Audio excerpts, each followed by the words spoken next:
मानव शरीर की क्रिया, मानव शरीर की जो क्रिया विज्ञान है उससे संबंधित जितने भी सवाल बन सकते हैं वो करेंगे। पहला सवाल देखिए बनता है कि मनुष्य में कुल कितनी हड्डियां होती है। तो बहुत इजी सवाल है, 206 हड्डियां बनती है। ये बहुत इजी है तो इस पर चर्चा नहीं करने की आवश्यकता है। आगे सवाल है नवजात शिशुओं में हड्डियों की संख्या कितनी होती है। तो 300 होती है, इसमें भी कोई डिस्कस करने की ज़रूरत नहीं है। बच्चों में ज़्यादा होता है इसलिए 300 अनुमान लगाया गया है। तीसरा प्रश्न है कि मनुष्य की खोपड़ी में कितनी अस्थियां होती है। तो देखिए यहाँ पे जो है आपको इस 4 ऑप्शन के हिसाब से जवाब देना है। तो बताइए आपको मनुष्य की खोपड़ियों में आप सुने होंगे 22 होती है हड्डियाँ, लेकिन इस ऑप्शन में तो 22 है नहीं। 22 है नहीं है। तो अब बताइए कैसे करेंगे। तो हाँ 29 भी होता है, ये ज़रूर ध्यान रखिएगा। तो 29 से 22 अनुमान लगाए गए हैं, तो 22 खोपड़ियाँ होती है। अब 29 कैसे होते हैं ये तो हम भी बताते हैं। जैसे कपाल में अगर पूछे, कपाल कहा जाता है, कपाल में पूछा जाता है तो कितनी हड्डियाँ होती है। 8 होती है कपाल में, मतलब ऊपर के हिस्से में, माथे पे, कपाल पे। और चेहरे पे कितनी हड्डियाँ होती है। तो चेहरे पे जो हड्डियाँ होती है वो होती है 14, मतलब 14 हड्डियाँ होती है। ये अब जान गए, ठीक है। तो आप इसका आंसर तो 29 लगाए। अगर खोपड़ी की बात कर रहा है तो खोपड़ी में तो चेहरा भी आ जाता है ना, आपका कान का भी आ जाता है, ये भी जान लीजिए। तो श्रवण में अगर पूछे, श्रवण मतलब कान का बोलता है हिस्सा, उसमें भी आपको 6 हड्डियाँ मिलेगी, तो टोटल लग जाता है 29। तो ये पूरे चेहरे से लेकर, खोपड़ी से लेकर कान तक को जोड़ देता है, ठीक है। तो इसलिए 29 हो जाता है। ऐसे आपको 22 टिक लगा देना है। तो ऑप्शन पे डिपेंड करेगा वो, इसलिए इस पर ज़रूरी था डिस्कस करना कि बाद में आप ये ना कहें कि सर 22 होता है, आप बोले 29 होता है। तो 22 29 दोनों होते हैं, बस ऑप्शन पे डिपेंड करता है। ये 29 इसलिए जोड़ा है क्योंकि कान को भी जोड़ लिया, 6 हड्डियाँ और एक्स्ट्रा जोड़ लिया है। श्रवण मतलब जो हड्डियाँ होती है उसको जोड़ लिया है। आगे चलेंगे। आगे चौथा प्रश्न है कि मनुष्य के शरीर में पसलियों में कितनी जोड़े होते हैं। तो देखिए जोड़े की बात कर रहा है, तो अगर पसलियाँ टोटल पूछा जाए आपसे तो क्या बताइएगा, 24 पसलियाँ होती है। कितनी पसलियाँ, 24 पसलियाँ। और जोड़ी कितनी होती है, तो 12 की होती है। तो 12 हो गई, तो 12 जोड़ी हो गया। तो जो ऑप्शन नंबर जो लगाए होंगे ए, वो सही जवाब लगाए होंगे, ठीक है। जो ए लगाए होंगे वो सही जवाब लगाएंगे। चलिएगा अब बात करते हैं 5वां प्रश्न, मानव शरीर की सबसे छोटी हड्डी। तो मानव शरीर की सबसे छोटी हड्डी कौन सी है। तो स्टेप्स बोलते हैं, स्टेपिस भी बोला जाता है। तो कान की हड्डी होती है स्टेप्स, वो सबसे छोटी हड्डी होती है। तो इस पर भी चर्चा करने की आवश्यकता नहीं है। छठा प्रश्न है मानव शरीर की सबसे लंबी हड्डी कौन सी है। तो लंबी हड्डी कहाँ होगी, कान में जब छोटी हड्डी होगी तो पैर में ही होगा, पैर में वो भी कोई जांघ का, तो फीमर को कहते हैं। तो फीमर में जो है आपका सबसे लंबी हड्डी होती है, फीमर जो है सबसे लंबी हड्डी होती है। क्लियर।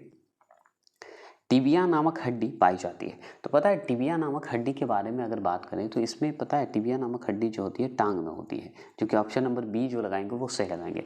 नंबर कितना आता है ज़रूर देखिएगा, 138 क्वेश्चन है टोटल, ठीक है। और एक देखिए टिबिया नामक हड्डी होती है टांग में होती है, एक और पैर में होता है जिसे फिबुला हड्डी बोला जाता है, वो भी पैर में होता है। लेकिन ये जो टिबिया हड्डी होता है वो आगे के हिस्से में होता है, मतलब आगे की ओर होता है, मजबूत हड्डी माना जाता है टिबिया को, ठीक है। अब आगे चलिए और भी चर्चा करेंगे इस पे, हम क्यों करें, ठीक है। 8वां प्रश्न है दांतों तथा हड्डियों में पाए जाने वाले तत्व कौन से हैं, बता सकते हैं। तो दांतों तथा हड्डियों में पाए जाने वाले तत्व बताइए। तो आसान से आप बता सकते हैं कि कैल्शियम व फास्फोरस होते हैं, कैल्शियम और फास्फोरस होते हैं, ये आप अच्छे से जानते हैं। और अन्य खनिज भी होता है, बहुत सारा है, लेकिन इसमें कैल्शियम और फास्फोरस ज़्यादा इंपॉर्टेंट माना जाता है। 9वां प्रश्न आपसे पूछता है कि अस्थियों मतलब हड्डी एवं पसलियों को आपस में जोड़ता है। तो जो हड्डी और पसलियों को जोड़ता है, मतलब अस्थि और पसलियों को जोड़ता है, उसे क्या कहते हैं पता है, टेंडन कहा जाता है। क्या कहते हैं, टेंडन कहा जाता है। तो सिंपली 9वां प्रश्न का जो बी लगाएंगे वो सही लगाएंगे। और टेंडन को एक और नाम से जाना जाता है, कंडरा कहा जाता है, कंडरा या कंडारा कहा जाता है, ये ध्यान रखिएगा, एक ही है। तो टेंडन का जो हड्डी और पसली को जोड़ता है उसे कहते हैं टेंडन। ये रिश्तेदार होते हैं, जोड़ते हैं जो। आपसे पूछता है 10वां प्रश्न, मनुष्य के जीवन काल में कितने जो हैं दांत 2 बार विकसित होते हैं। तो आप बहुत सिंपल, 20 दांत 2 बार होते हैं, बस 20 ही दांत होते हैं, ठीक है। ये जानते हैं आप, अच्छे से जानते हैं 10वां प्रश्न का। 11वां प्रश्न, ये सब फास्ट इसलिए चलेंगे क्योंकि सिंपल क्वेश्चन है, इजी क्वेश्चन है। 11वां प्रश्न है कि मानव शरीर में पाचन का अधिकांश भाग किस अंग में संपन्न होता है? बताइएगा, मानव शरीर में पाचन का अधिकांश भाग जो है किस अंग में होगा? तो पाचन की जो क्रिया अधिकांश भाग होते हैं वो सिंपली आप जानते हैं छोटी आंत में होता है। किस में होता है? छोटी आंत में। सिंपली समझिए, छोटी आंत में होती है। चलिए, छोटी आंत में तो आप जानते ही हैं। आगे सवाल बनता है कि मनुष्य के पाचन क्रिया कहाँ प्रारंभ होती है? तो कहाँ प्रारंभ होगा? मुख गुहा में होगा। शुरुआती कहाँ से होता है? मुंह से होता है, तो उसी को मुख गुहा बोला जाता है। तो मुख गुहा से होती है। इसकी मुख गुहा की नाली जो होती है ना, कहीं कहीं आपको 9 मीटर देता है, मतलब मीटर में पूछेगा तो 9 मीटर होता है। मुख गुहा की नली जो होती है अंदर की ओर जाती है जो, और फीट में पूछेगा तो 30 फीट बता दीजिएगा। ठीक है, याद रखिए, आगे पूछेगा ये आपसे, इसलिए मैं बता दे रहा हूँ। 13वां प्रश्न क्या है कि मानव की पाचन नली लगभग कितनी फीट लंबी होती है? लीजिए, कितनी फीट लंबी होती है? तो आप पढ़े थे 30 फीट लंबी होती है और 9 मीटर होता है। मीटर में पूछे तो 9 मीटर लंबा होता है, और फीट में पूछे तो 30 फीट होता है, लेकिन इस ऑप्शन में तो है नहीं, है ना। तो याद रखिएगा 30 फीट भी या 24 फीट अनुमान लगाए गए हैं। तो 24 फीट भी सही है और 30 फीट भी सही है, ये जान लीजिए। तो ऑप्शन पे डिपेंड करता है। अगर आपको यहाँ पे 30 दिया रहता तो 30 टिक लगाते, 24 नहीं। लेकिन यहाँ पे 30 ऑप्शन में है ही नहीं, तो 24 लगा दीजिएगा और ये सही है। 24 की जगह पे 28 देता तो 28 लगाते। एक बात जान लीजिए, आपको 30 के बीच में अगर 29 होता तो 29 को टिक लगाते, 30 अगर नहीं होता तो 28 होता तो 28 लगाते, 24 जरूरी नहीं लगाते। लेकिन आपको 30 ऑप्शन में नहीं था, इस ऑप्शन में सबसे बड़ा कौन है? 24 है, इसलिए 24 लगाएंगे। बस इतना ध्यान रखना है। 14 प्रश्न की बात करते हैं तो मुख्य में मंडन जो होते हैं, मंडन जिसे स्टार्च बोलते हैं, का शर्करा में पाचन किसके द्वारा होता है? बताइएगा, किसके द्वारा पाचन होता है? तो आप बताएंगे तो बताइए, चलिए। तो ऑप्शन नंबर बी, टाइलिन। अब देखिए, टाइलिन आपको लग रहा है, आंसर ये भी सही है, ऑप्शन नंबर ए भी सही है, ठीक है, लेकिन ऑप्शन नंबर बी यहाँ दिया हुआ है, तो ऑप्शन नंबर बी जो है टाइलिन होता है। और याद रखिएगा, स्टार्च का शर्करा में पाचन जो होता है वो टाइलिन के द्वारा होता है। लेकिन ये जो ऑप्शन नंबर ए देख रहे हैं ये भी सही आंसर है। अब बताइए इसमें हम कैसे बोलेंगे, क्योंकि ये जो है आप याद रखिएगा, ये जो है एमाइलेज जो है एक एंजाइम है जो कि टाइलिन का ही नाम माना जाता है। अगर टाइलिन ऑप्शन नहीं होता तो हम इसे ऑप्शन लगा के चल आते। तो आप अगर सर्च करिएगा यूट्यूब या कहीं पे तो आपको आंसर ये भी मिलेगा, ये भी मिलेगा। तो इसलिए मैं क्लियर कर देता हूँ, इसी का नाम है टाइलिन और ये जो है एंजाइम है।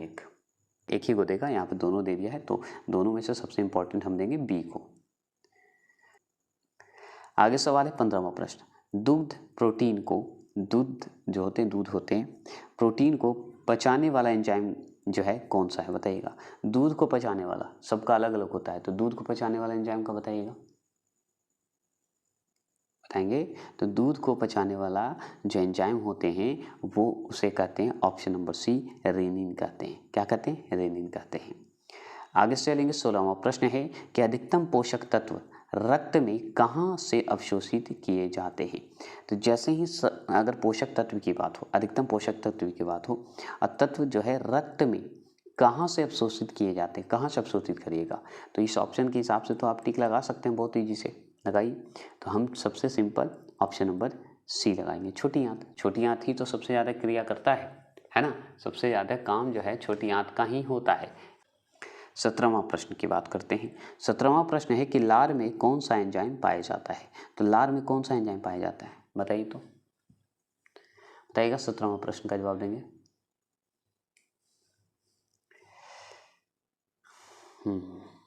बताएं। ऑप्शन नंबर बी जो लगाए होंगे, टाइलिन। टाइलिन में, तो लार में कौन सा एंजाइम पाया जाता है? टाइलिन पाया जाता है। क्लियर, आगे चलेंगे। 18वां प्रश्न है कि मुख से निकली लार किसका पाचन करती है? अब देखिए, किसका पाचन करती है? स्टार्च का भी पाचन करती है और वसा का भी पाचन करती है। अब इस ऑप्शन में बताइए कन्फ्यूजन है कि नहीं है, लेकिन हम आंसर लगाएंगे स्टार्च को, ये जान लीजिए। वसा सेकंड नंबर पे रखेंगे, अगर स्टार्च ऑप्शन नहीं रहे तो वसा टिक लगाते, ठीक है। तो ये ज़रूर ध्यान रखिएगा कि मुख से निकली लार किसका पाचन करती है? तो स्टार्च की करती है, आप जानते हैं। चलिएगा, 19वां प्रश्न की बात करते हैं। निम्नलिखित में से, ठीक है, बताइएगा, निम्नलिखित में से किस अम्ल की उपस्थिति मानव पेट में होती है? कौन सा अम्ल जो है मानव पेट में होता है? तो बहुत सिंपल, हाइड्रोक्लोरिक अम्ल होते हैं। बहुत सिंपल जवाब, हाइड्रोक्लोरिक अम्ल होते हैं, जिसे हम गैस्ट्रिक अम्ल भी कहा जाता है। चलिए 20वां प्रश्न। 20वां प्रश्न है कि पचे हुए भोजन में मौजूद विषैले पदार्थ का कौन सा अंग जो है चूषण करता है? मतलब कहने का मतलब है कि पचा हुआ भोजन, मान लीजिए पचा हुआ भोजन को विषैले पदार्थ को क्या करता है, छान कर बाहर फेंक देता है, वही का अर्थ हुआ। तो बाहर फेंक देता है, तो कौन सा अंग ये काम करता है, किसका काम है, बता सकते हैं? तो हाँ बता सकते हैं, ऑप्शन नंबर आपको डी दिख रहा होगा, वो सही, यकृत, लीवर का काम है। किसका काम है? लिवर का।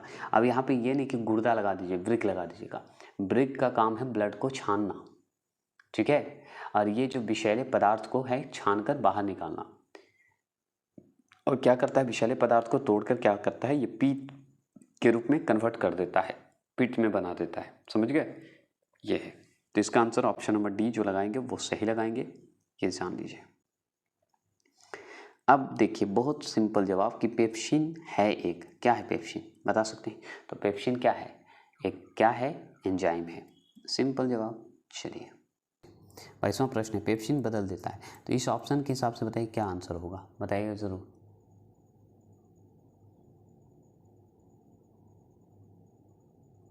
तो देखिए इस ऑप्शन के हिसाब से ये भी आंसर सही है और ये भी आंसर सही है, लेकिन आपको पेप्सिन बदल देता है, प्रोटीन को पेप्टोन में बदल देता है, ये ज़रूर याद रखिएगा। अगर ये ऑप्शन नहीं होता तो हम इस ऑप्शन को टिक लगा देते, क्योंकि प्रोटीन को एमिनो अम्ल में बदल देता है, तो यही तो पेप्टोन में बदल देता है ना, इसी जगह पेप्टोन की जगह पे पेप्टाइड्स कर देता है, बस इतना ही जान लीजिए। प्रोटीन को क्या करता है, पेप्टाइड्स में बदल देता है, और ये बदलता कब है, जब एमिनो अम्ल में तोड़ देता है, और यही दिखा रहा है कि प्रोटीन को एमिनो अम्ल में क्या होता है, बदल देता है, और कौन, पेप्सिन। तो यही पेप्सिन का ये आंसर सबसे पहले लगाइएगा, उसके बाद ये आंसर लगाइएगा। तो आगे सबसे पहला ऑप्शन तो ये लगाइएगा, अगर ये ऑप्शन ना रहे तो आप ऑप्शन नंबर सी लगाइए, क्योंकि ये अमीनो अम्ल जो है इसी से संबंधित है। 23 क्वेश्चन नंबर है कि पाचन क्रिया में प्रोटीन निम्नलिखित में से किस पदार्थ में बदल जाता है? पाचन क्रिया में प्रोटीन जो है निम्नलिखित में से किस पदार्थ में बदल जाता है?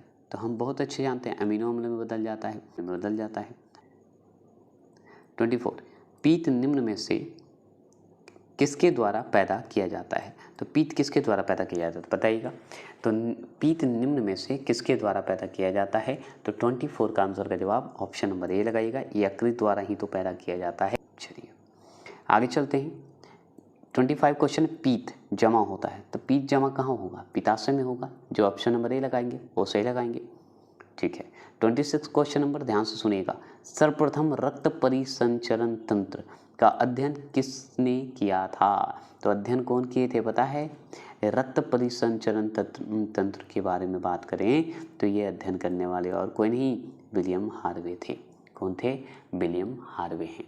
तो रक्त परिसंचरण को रक्त वाहिका भी कहा जाता है, और वाहिका इसलिए कहा जाता है क्योंकि ये धमनियों में, अगर धमनियों में बात करें तो रक्त को हृदय से दूर कर ले जाता है, और शिराओं में अगर बात करें, शिराओं से जुड़ा होता है। अगर मान लीजिए रक्त परिसंचरण तंत्र में ही है कि शिराओं से रक्त को हृदय में वापस ले आता है, ये काम करता है रक्त परिसंचरण तंत्र।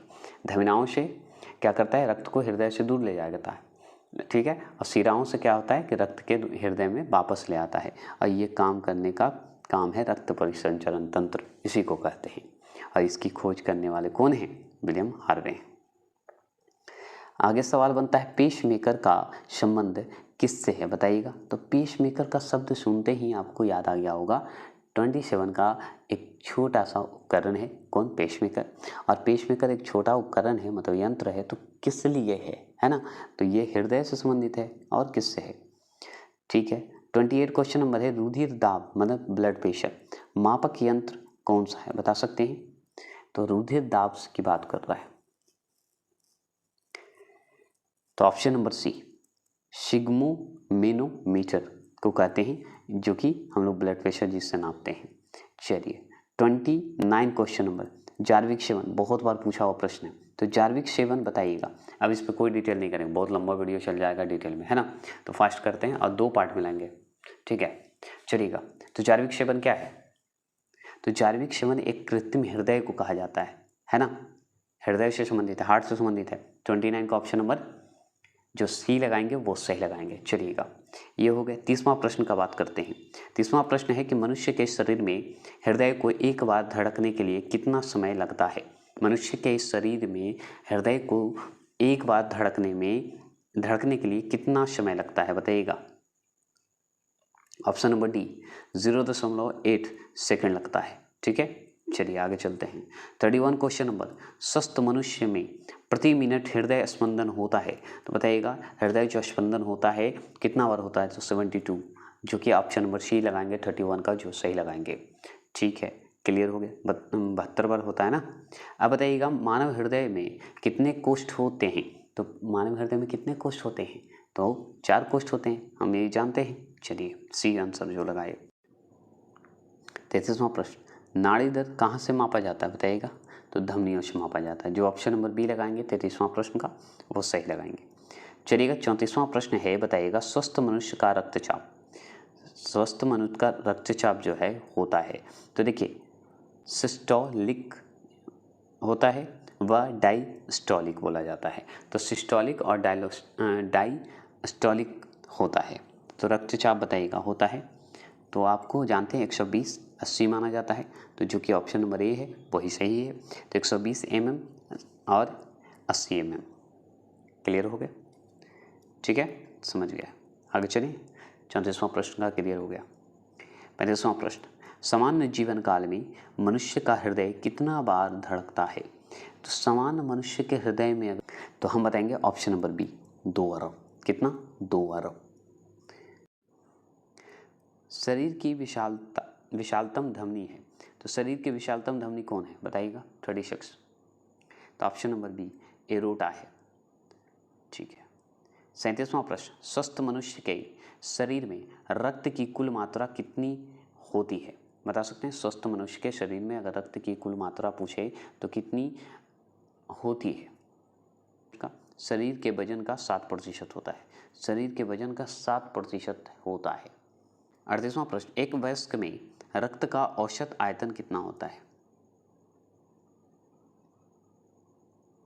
बताइए। तो हम बहुत अच्छे से जानते हैं, 5 से 6 लीटर माना जाता है। मानव रक्त का पीएच मान होता है, बताइएगा मानव रक्त का पीएच मान कितना होता है? 7.4 होता है। ये भी सही है, सही है। चलिएगा 39वां प्रश्न का क्लियर हो गए। 40वां प्रश्न की बात करते हैं। तो 40वां प्रश्न है, मानव शरीर में रुधिर बैंक मतलब ब्लड बैंक का कार्य कौन करता है, बताइएगा। तो ये काम करने वाला और कोई नहीं, प्लीहा जिसे स्पिनल बोला जाता है, यही तो ब्लड बैंक का काम करता है ना। चलेगा 41वां प्रश्न है, रक्त में पाई जाने वाली धातु, रक्त में कौन सी धातु पाई जाती है? तो लोहा, आयरन पाया जाता है। देखिए 42 की बात करते हैं, तो इसमें देखिए रक्त का शुद्धिकरण कहाँ होता है, पता है। तो रक्त का शुद्धिकरण पता है किडनी में होता है। और ये किडनी में इसलिए बता रहा हूँ क्योंकि ये बताया गया है किसके अनुसार, ये जो है टेक्स्ट बुक ने बताया है कि भाई वृक्क में होता है, किडनी में होता है, गुर्दा में। तो रक्त का शुद्धिकरण होता है किडनी से। कहाँ से होता है? तो किडनी से होता है। लेकिन आंसर इसका क्या दिया हुआ है? फेफड़ा दिया हुआ है। तो आप फेफड़ा ठीक ना लगाएंगे, किडनी लगा दीजिएगा, ठीक है। तो ये ज़रूर ध्यान रखिएगा, जब किडनी ऑप्शन ना रहे तो फेफड़ा लगा दीजिएगा, कोई दिक्कत नहीं है। चलिएगा 43वां प्रश्न है कि रक्त में लाल रंग निम्न में से किसके कारण होता है? तो लाल रंग किसके कारण होगा, बता सकते हैं। तो हाँ, हीमोग्लोबिन के कारण होता है। अब देखिए शरीर में हीमोग्लोबिन का कार्य क्या है? तो हीमोग्लोबिन का कार्य है ऑक्सीजन का परिवहन करना। किसका काम करना? ऑक्सीजन का परिवहन करना। 45वां प्रश्न है, हीमोग्लोबिन किसका महत्वपूर्ण घटक है, बताइएगा। तो बहुत सिंपल जवाब, किसका होगा? आरबीसी का होगा ना। तो आरबीसी का होगा, आप अच्छे से जानते हैं, ऑप्शन नंबर सी। लाल रक्त कोशिका, लाल रक्त क्या होते हैं? कोशिकाओं में होते हैं, आप जानते हैं आरबीसी का। चलिएगा आगे चलें। 46, मानव शरीर के भीतर खून निम्न में से किसकी उपस्थिति के कारण नहीं जमता है? किसकी उपस्थिति के कारण नहीं जमता है, बता सकते हैं तो बताइएगा। तो हम अच्छे से जवाब देंगे। क्या जवाब देंगे 46 का? ऑप्शन नंबर बी हिपेरिन के कारण नहीं जमता है, ये भी जान लीजिएगा। 47वां प्रश्न है कि रुधिर में प्लाज्मा में निम्नलिखित में से किसके द्वारा एंटीबॉडी निर्मित होती है? किसके द्वारा एंटीबॉडी निर्मित होती है बताइएगा। 47वां प्रश्न का जवाब देंगे तो हाँ, 47वां प्रश्न का आंसर का जवाब ऑप्शन नंबर बी, लिम्फोसाइट के कारण जो होता है एंटीबॉडी निर्मित होता है। आप जुड़ा हुआ रुधिर से, रुधिर मतलब ब्लड से।